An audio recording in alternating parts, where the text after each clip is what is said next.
I don't know if they're going to bring this up, but I also think that it's important to wonder in these cases is Blizzard being lazy? Is their development team being kind of like lazy? Or is it something else? Like there could be multiple other answers, right? Are they understaffed? Which I think most certainly they are based on the number of layoffs that happen within the company. So that could also be a reason why they reuse assets, reuse ideas, reuse mechanics, stuff like that. Is it possible that they've had a ton of time to develop, had a ton of time to do this stuff, but whatever they were trying to implement just was technically impossible and they couldn't figure out the correct implementation to make it work, so they had to scrap it and start over? That's another thing. Or is it possible that the management or higher ups just kept nixing all of their ideas and saying like, no, we don't want that, no, we don't want that, no, we don't want that? So then the designers and developers were like, we're out of ideas, this is all we really have at this point. There could be other reasons, but so I don't think it's always that they're lazy. I think most of the time there's actually other explanations that make a lot more sense.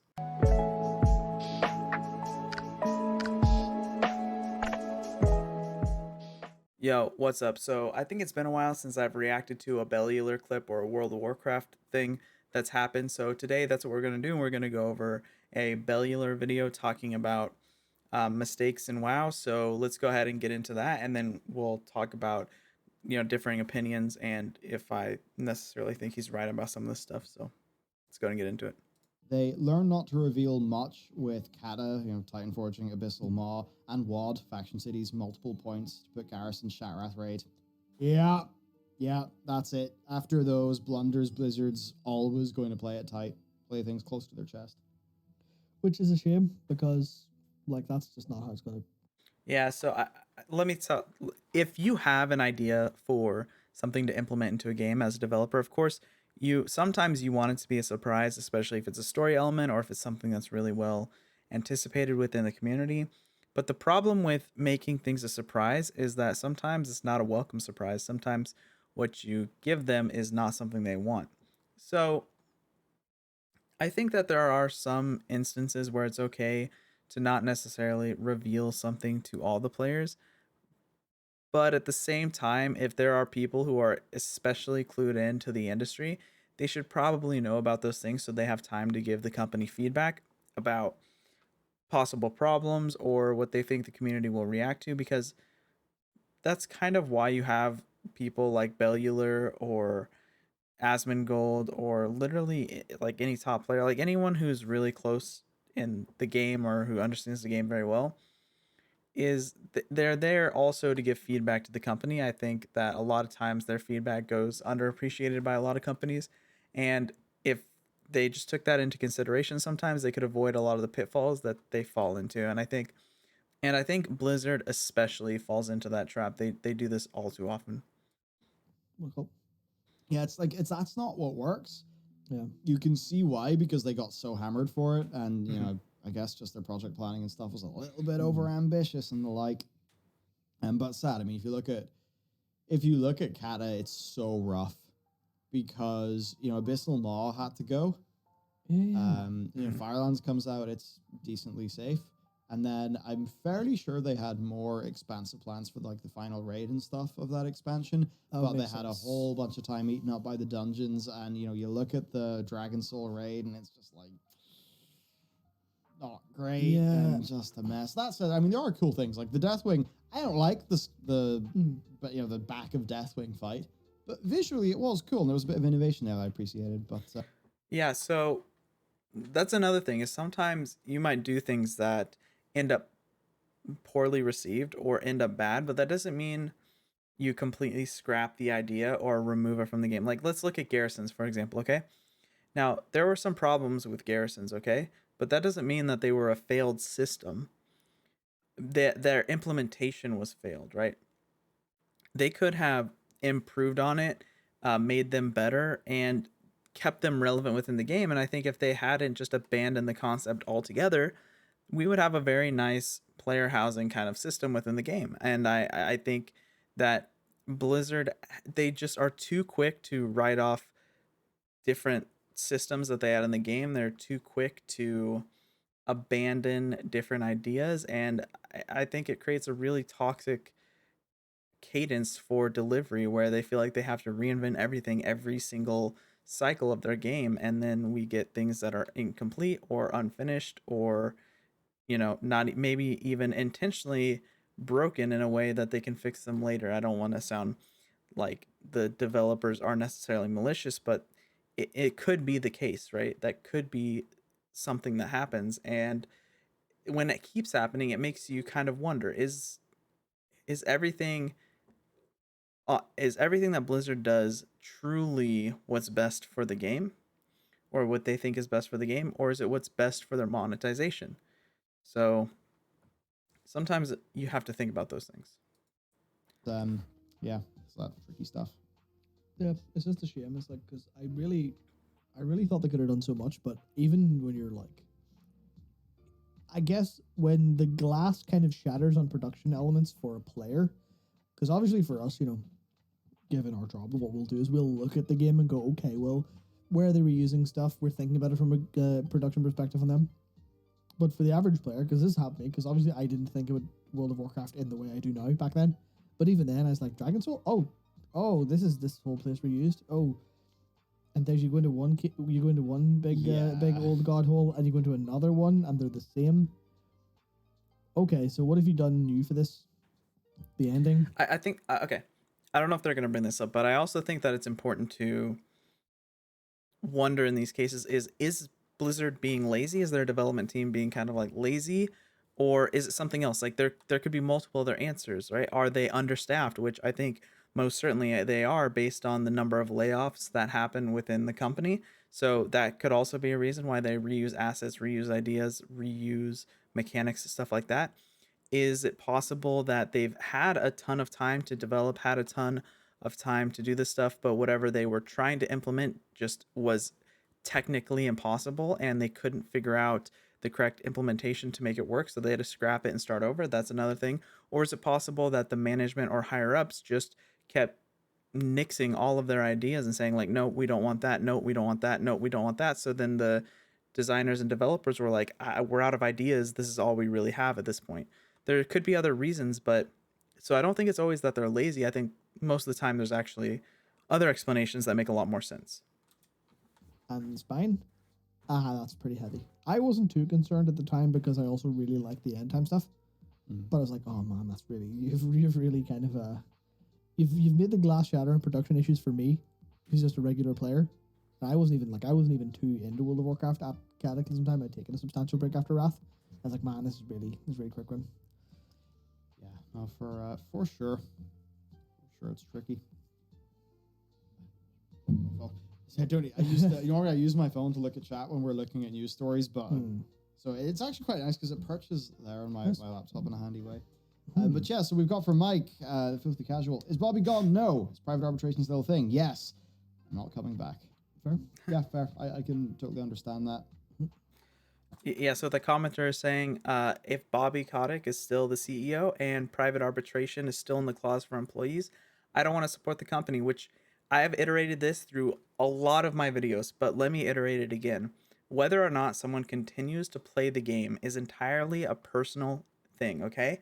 It doesn't necessarily matter if somebody, say, leaves the game over some of these accusations, but then decides that they don't want to leave the game, like leave other games for similar things, or it could be that they don't leave the game because of these accusations. Either way, it's a personal choice for a product that they pay for, and I don't think anyone should be maligned or ostracized or made fun of or harassed or anything like that for whichever decision they take. It's personal, and it comes down to if you think that your dollars are aiding a company that allows this kind of stuff to happen, or if your dollars are actually going to mostly good developers that have a lot of issues in some areas that are being fixed by the government. So don't ever just, attack somebody for having a different position than you on this, because this position specifically is incredibly complex, and it's by no means a simple, like, yes, you should quit, or no, you should keep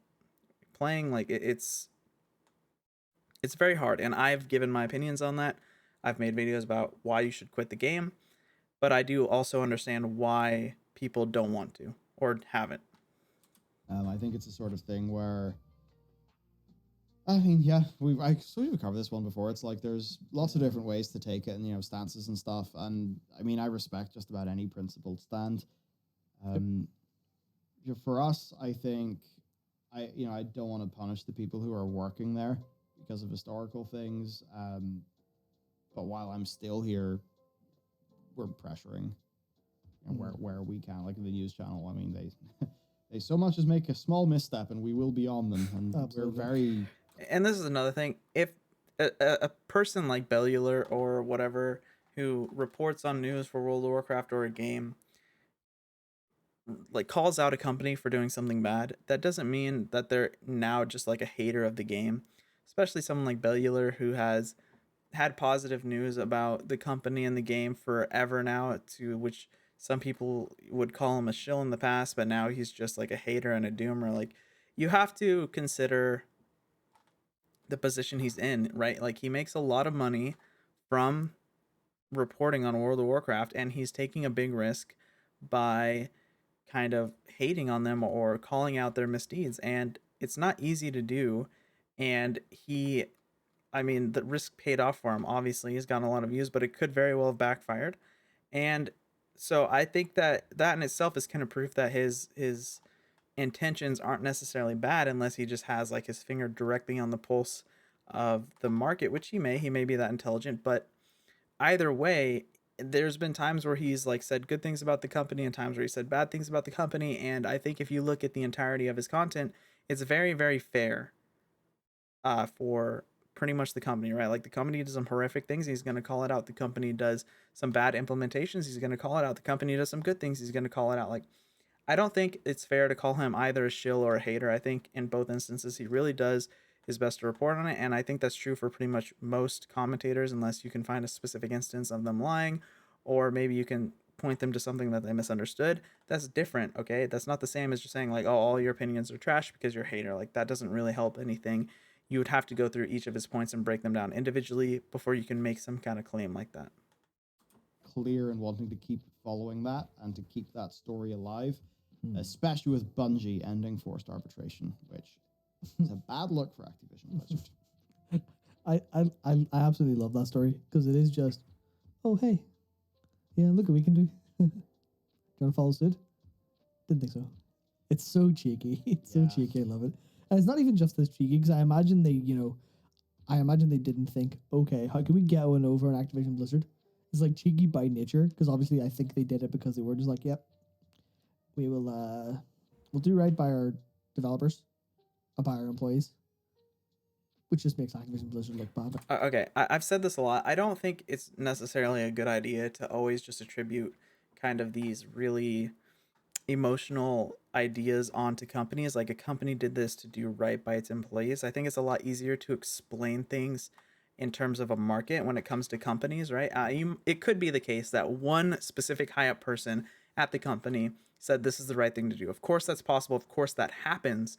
But I think generally it's a lot easier to explain the behavior of companies based on market pull or like other kind of monetary incentives. So, for example, another explanation to this could be, well, there are a lot of good developers at Activision Blizzard that we know, having worked with them, we're moving away from partnering with Activision Blizzard. And if there's people being let go or quitting, we kind of want them to come over to our side since they've worked with us in the past. They probably have an easier onboarding process than, say, some random person that you would interview from out of college or from some other industry. So it makes a lot of sense that you put things into your like employment doctrines or employment policies that these people have been arguing for, right? Like the walkout and the possible AB, what is it, a better ABK, right? A better ABK. They're talking about like unionizing and stuff like that, and one of the things that they want is to remove this forced arbitration.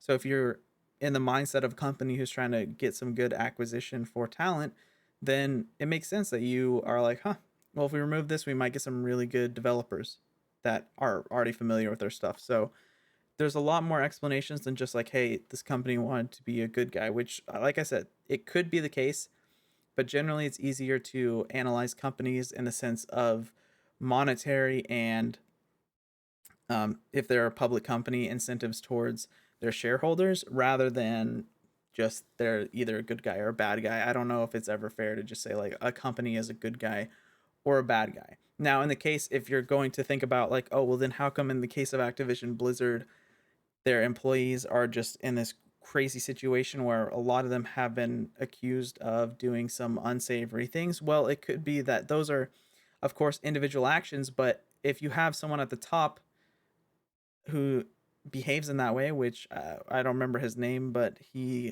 there was someone high up who behaved like that. That kind of culture permeates downwards, and whether you're in a like a company that focuses on video games, or you're in a company that focuses on technology, or you're in a company that focuses on, I don't know, making sweaters, it doesn't matter. If your people at the top behave in a certain way, that kind of culture will propagate downwards because they're going to favor the people who don't do that, right? So this isn't necessarily a behavior of the company as an entity itself. It is just a culture of the company that happened because of someone at the top.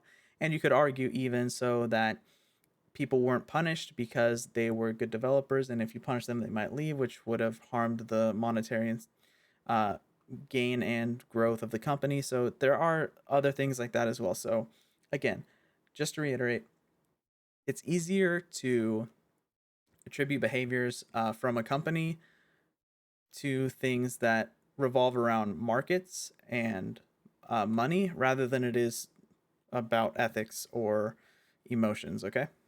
Like comparison, especially with all the new stuff about the EEOC being, the EEOC settlement. That's another thing, is like perhaps they're trying to avoid future lawsuits as well, because while a company like Activision Blizzard, and probably Bungie in this case, could just eat a lawsuit and not have to worry too much about it, the public damage that it does to your company is not insignificant. And we've seen that with the number of people leaving World of Warcraft, right? Is that it's kind of harmed the ability of World of Warcraft to stand on its own as a money making kind of endeavor for the company. So that could be another reason. Being specifically blocked, you're like, Jesus Christ. I'd love this to come to an end, but it looks like any ending, like an ending that's good for everyone. But I feel like that end isn't going to come because it's just going to be dragged out for years, likely. So hopefully they can stick to it until it actually, pressures them enough to do what's right. Sure. And we got from Unknown Character 14 who said, hot take, if Blizzard admit their mistake and outright apologize for locking down the Covenants and Conduit system, people will be more forgiving. Yeah, and this is the one thing they continually don't get. Even the Europa Universalis studio head, he flat out said, we basically said, we've fucked it up for a long time now. I'm the studio head. Ultimately, it's my fault, and I'm sorry. We're going to try to delay things so that we can get it all back on track. Okay, so again, this would be like a personal thing, like a person does this, and sure, it does improve public perception if someone comes out and says, hey, I messed up here. I think that we could have done better. I think that I should have done better. It makes them feel more personal, but I think it's pretty clear that if a company messes up a lot, that there's an internal problem that's not necessarily or even probably related to a single person. It's usually probably systemic in some way. So that's why I think that a lot of these issues with lack of communication and inability to actually continue along with implementations or ideas even in the game World of Warcraft comes down to a long-standing view of pretty much every part of development that might have worked, I don't know, 10, 15 years ago, but doesn't necessarily work today. So it's a shift in the how much the public knows about the space. It's a shift in what the public expects from a company, because before it could be that Activision Blizzard was the only company producing this stuff, so whatever they do, as long as it's better than the rest, is fine, right? But when you have other companies that come out and produce things, and you can see that there are better ways to do some of these things, at first it might not matter because of the actual market hold that Activision Blizzard had on the industry. But over time, if you have enough kind of onslaught of, it's like death by a thousand cuts, right? If you just have enough of other companies doing better, even if it's not the same company, it could be multiple companies just doing better in different areas. Eventually, it's going to wear down the like perception and ability of the company. Because the EU 4 community was not thrilled at a lot of their recent releases. Not good ratings. And I'm not in that community, so I can't say exactly how they reacted. But if you were concerned, certainly the studio head coming out and be like, yeah, sorry, we fucked up. Yeah. We understand we're going to make these changes. That would give a lot of confidence that at least, okay, I don't feel like I'm being gaslit by reality. The developers have actually acknowledged what has happened. And yeah, I entirely agree with you. And it totally is what they should do, is what I would do in their position. But be it corporate PR, pride, whatever, they're seemingly not willing to do that. They consistently ship features that have in the past consistently shipped features that have went against the principles of user feedback. So, there is clearly a listening to people issue there. And I suppose what that really is an issue with openness. And, is that because of the likes of Pride and Station, or is that a little bit more the likes of, corporate PR? So I think that's what's going on for there. We've got from Duke Dookie, who said, I've been a Blizzard customer since 1995. I'm so tired of Blizzard's bullshit. I will not be buying the next expansion. They've proven they know exactly what we want and will hold it hostage until needed as a ripcord. True. You, like Blizzard, that is the level of betrayal. Yeah. Like, the players are so invested in your stuff. You do BlizzCons and all of that. So yeah, like I said earlier, it's easier to explain the way a company behaves based on markets, but that doesn't change the feeling that consumers have, right? A consumer, especially consumers as a group, are going to do a lot of stuff based on feeling or perception rather than necessarily what's true for the market, right? Like it could be like depending on how far into this you want to go, but like we could say at some point supply and demand is not adequate enough to explain how something becomes popular or how something becomes sought after, right? So we could say, I need clothes. So the company that supplies clothes for the least is going to get my business, right? But then we have a lot of subjective things like what we think clothes look the best or which clothes feel the best, like stuff like this that affect the market a lot as well. And then, of course, there's things like longevity of clothes. Those are like some objective factors that affect it as well. Not to simplify how complex some of this like stuff can be, but either way, the consumer a lot of the time is going to be largely influenced by subjective or emotional things. So like if they feel like the company isn't listening to them, even if the company is, they just are doing things that they think are better for their like wallet or whatever, then of course they're going to be less interested in spending their money, and that's what we see here. That's what we see from this user specifically. You have to be aware of the other side of the equation. It's not that you are the crazy rock stars with man on heaven. It's the people like the work that you do, and it's the work that is important, not you. This is something I wish that was more understood before people go into all this crazy rock star behavior. The sort of tenure and, seniority is king and all of that. Like, no, it's about the quality of the work you do right fucking now. Yeah, and they've certainly managed to coast off that legacy. What other game could... I don't want to keep pausing, but there is a reason that seniority is sometimes valued probably too much in companies, and that's because as like let's say that you are in charge of promoting people into like a high position, so like president of Blizzard within Activision Blizzard, and you're Bobby Kotick or whatever, and you're like, well, I could promote this person who's been with the company for 20 years and they have a pretty good track record, or I could promote this person who's been with the company for, let's say, like 5 to 10 years and they have an exceptional track record. Now, most people just kind of intuitively will say, yeah, hire the person that has the better track record, even though they've been there with the company the least. And I would agree, but there is something to be said about the potential for that person to leave the company and how that's less, or how the person who's been there longer has a less likely chance of leaving the company, right? So it could be that, this person is in that position for a year and then they get an offer from some company for much, much more because they got that role and now they leave after only having been in that position for a year. And that can be harmful to the company because they spent a lot of money training that person and bringing them up to that position, and they basically lose all the value that they would have gained from that training. And so this is kind of the mindset that a lot of companies have, is they're just going to promote the person who's been there the longest because they're less likely to leave the longer they've been there, obviously, right? That is probably generally how that might not be true. It might be that you're less likely to leave up till 6 months, but up to like 2 years, you're more likely to leave. And then after that, you're less likely to leave. I don't know how it actually breaks down, but just to simplify it, that's kind of some of the ideas that companies have. Could have the fuck ups that they've had and get away with it. So let's, I suppose, objectively speaking, the length of time over which these fuck ups have occurred is probably bigger than most games or series. Yeah, exactly. Because I know, like, I feel like it's been harsher than any other feedback I've seen that hasn't been solved immediately. Because at least with a lot of games that really suffer, they have a couple of iterations that, like, they'll get it right or better the next iteration. Like the Assassin's Creed series, as an example, has been kind of shedding the bed quite hard, or did occasionally. Like, was it Unity was the one that really people weren't happy with, I think?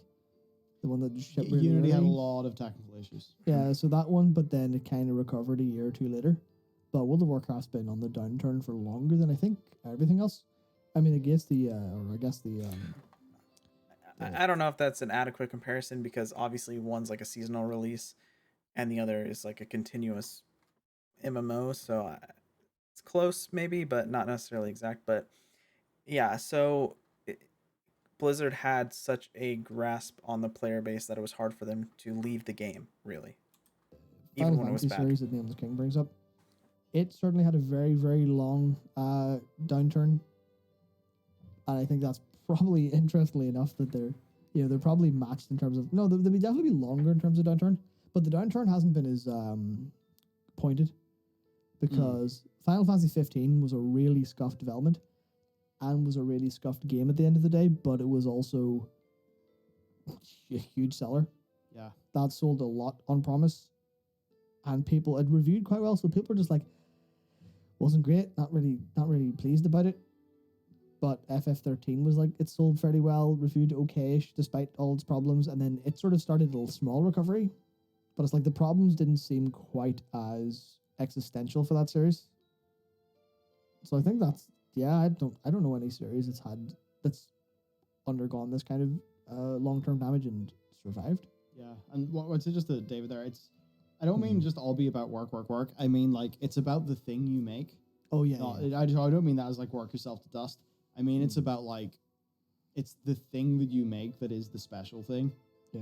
And that's the thing that people are there for, is kind of like more what I'm getting at there, rather than rather than the other way. So yeah, no, I mean, I think you're bang on, and like, we should fix up these problems. We've got from Xander Darks, who said, personally I would give WoW I'll do that again. I can't even speak today. Personally, I would give WoW about 3 to 5 years before I could trust that any positive changes. That's a long time. Aren't just single expansion features. That's always going to be the worry, that we'll have a good one and then it'll go bad. True. I think the difference will be that we will not be riding off the high of Legion thinking, oh great, we're going to get it great again. No, we'll be, if it is good, we'll be riding off the high of 10.0, in a way, almost as a community, bracing ourselves for the inevitable talk that has generally followed every take Blizzard has done. I think people have started to realize kind of how this cadence is going to start going. It's going to be good, bad, and maybe continue bad, or maybe be good again, and then who knows after that, right? So people have kind of caught on to this rate of output. And I think the community will do a better job of holding their feet to the fire and holding them a little bit more accountable and being more just critical early when they should be. And I think it's just that whole defense of like, oh, it's beta. It's only beta. Why are you criticizing it? That is just melted away because like those people are just being proven to be stupid. Like, like that's not how you think about a design. Yeah. I mean, generally, if you want to go a bit more technical, beta is generally systems complete. Time for content. Oh, yeah. So sorry, is it alphas? Yeah, no, alphas are normally more like systems. Betas like more like content, like the more sort of technical definitions. Yeah, alpha's functional. I honestly think in the last like 10 years, 5 years, the words alpha, beta have, as far as like testing for a game, have just completely lost all meaning. Company will be like, oh, we're in pre-release and it's like an alpha state, or they're like, oh, we're in beta and it's like a alpha state. Like like it doesn't mean anything anymore. But like an alpha state would be like internal testing of just the systems, and then a beta would be like the systems are in place. Now we're gonna start adding content and skins and stuff, and like layers of like environment and stuff like that into the game, and doing complex interactions and seeing how those work together. But it doesn't mean really that anymore. So it is sort of vaguely representative. Yeah, and that's the weird thing. It's like if beta is supposed to be vaguely representative, then nope, you're supposed to criticize beta. That's how it works. Mm-hmm. So yeah, like yeah, that's another thing. Is if something is in pre-release or alpha or beta or whatever fucking developers call it today, they're looking for feedback. So like when communities like lose their shit over people being negative, it makes no sense. The point of those things is to be critical so that they can be fixed before they're released. That's the actual purpose. I agree with you there. I'm going to stick around for 10.0, and we will be very specific with any feedback in and around that time, because we are just very aware that it cannot go bad again. Going to swing a very, very big stick in their direction. Yeah. Basically. Okay, so I'm interested in knowing what you think about Activision Blizzard as a company. Will you be going back for the next expansion? Do you think that the next expansion will be good? Stuff like that. For me personally, I probably won't go back to any Activision Blizzard stuff until all this lawsuit stuff is cleared up. And then also, I don't think I'll ever go back to another just current World of Warcraft game, right? So if they say like just completely started working on a new MMO entirely, I might try that out. But I don't think I'll go back to any of their current titles. Maybe like a new title I'd be interested in, but that's my thoughts on this. If you have different ones, let me know in the comments. But yeah, that's pretty much it for the video. If you enjoyed it, please like and subscribe to the channel. It helps me a lot. And thank you so much for watching. Peace.